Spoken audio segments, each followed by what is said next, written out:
Cal dirías ti que é a enfermedade infecciosa que é máis frecuente nos gatiños que poden sair ao exterior? Buena pregunta. A resposta correcta son as infeccións respiratorias, os catarros, as gripes. Bueno, ese é o tema que temos para hoxe en Veterinario de Familia. A canle daqueles que sentimos que os nosos animaliños son a parte máis da nosa familia. A canle de Guillermo Campos.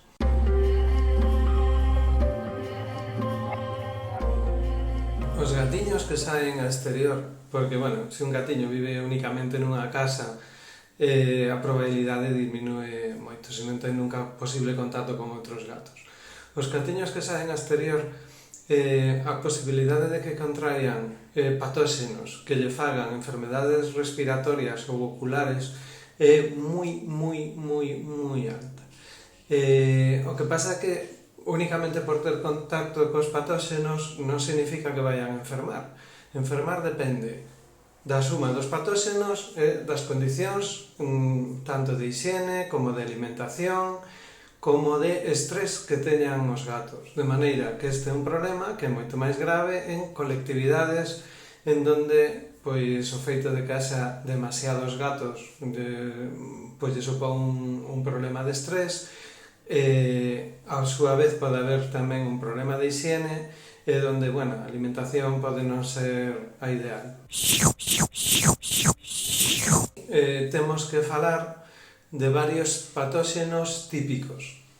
Os máis importantes son dous virus, que son o calicivirus e o herpesvirus. O calicivirus é o máis grave, porque o calicivirus é capaz de facer lesións, facer úlceras que típicamente aparecen na boca que poden chegar a que os gatos non sexan capaces de comer. E ademais hai un trastorno que é relativamente frecuente nos gatos que se chama sinsibastomatitis. ¿Cómo? Sinsibastomatitis. ¿Xo que es? Consiste en que as sensibas se inflaman terriblemente e tamén pode ser un problema que lle faga moita dificultade para comer. E ainda que é un problema de base inmunolóxica, hoxe sábese que a inmensa maioría dos gatos que o presentan teñen o calicivirus. De maneira que previr o calicivirus é moi importante, porque, aínda que, bueno, é un problema que ten tratamento, a solución de verdade é quitarlle os dentes. What? Todos os dentes. Esto es fortísimo, tío. Francamente, ninguén quere verse pois tendo que tomar unha decisión tan agresiva. O outro virus é o herpesvirus. O herpesvirus, incluso nos gatiños, expándese con tanta facilidade en gotiñas de líquido que incluso os gatiños que viven dentro de casa, o normal é que ao longo da súa vida teñan contacto co herpesvirus felino tipo 1. No, contra esto no se puede. O 90% dos gatos son seropositivos e o 80% dos gatos son portadores, porque é un virus capaz de quedarse nas células nerviosas e sobrevivir aí e pode volver cando o gato ten un baixón de defensas. No caso do herpesvirus, o máis importante, bueno, fai un catarro ocular, tal, pero o máis importante é que pode facerlle daño ao ollo en sí. Pode facer, pois, úlceras na córnea, pode facer que a parte interior da conxuntiva da córnea se queden pegadas, ou pode facer lesións crónicas na córnea que fan opacidades e poden deixar incluso un gatiño cego. En un caso extremo pode incluso chegar a perder un ollo. Entón, que saibamos que contra estes dous virus existen vacinas. De feito, xunto coa panleucopenia, contra o que se vacinan principalmente os gatos, e aínda que as vacinas non evitan que se infecten, sí que normalmente evitan que collan e desenvolvan signos graves destas enfermedades. Ok. A partir de aí, tamén son importantes algunhas infeccións. A infección por Chlamydophila felis, que afecta principalmente aos ollos, fai unha conxuntivitis en donde aparece un signo característico que se chama quemosis, que é como vemos hinchado de maneira que parece que lle pincharon auga na conxuntiva. E tamén o micoplasma, que os micoplasmas igualmente fan conxuntivitis, pero bueno, tamén poden coller infeccións por bordetelas e por outras bacterias.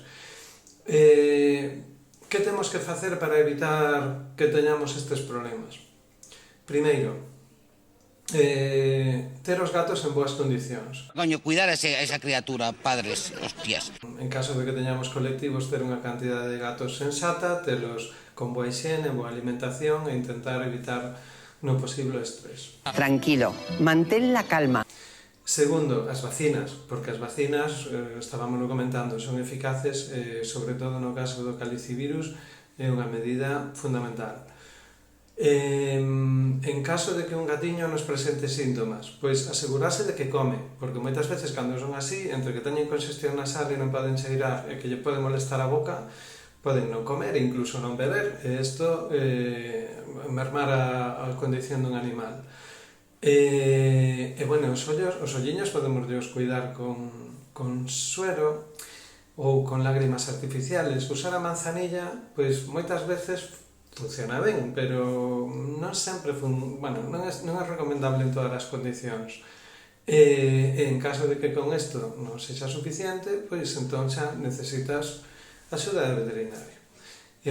Aí pode ser que necesite darlle medicacións para o dolor, pode ser que necesite darlle medicación nos ollos para antibiótica ou antiviral, pode ser que en caso de que así non millor que necesite medicación pinchada ou tomada, en casos graves hai que incluso sondalos para comer, poñerlle suero e incluso investigar se temos algún problema paralelo que faga que non sexan capaces de curar.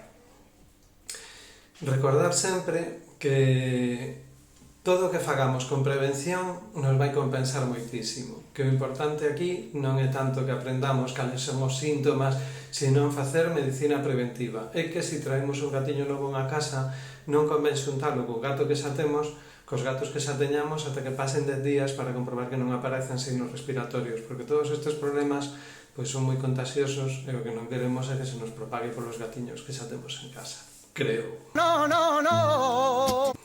Ou polo menos é o que vos aconsello. Para iso estamos, para darvos consellos que vos sexan prácticos. Se vos gustan estes temas, darnos un like. Se vos gusta a canle, estades invitados a sumarvos á familia que somos veterinario de familia.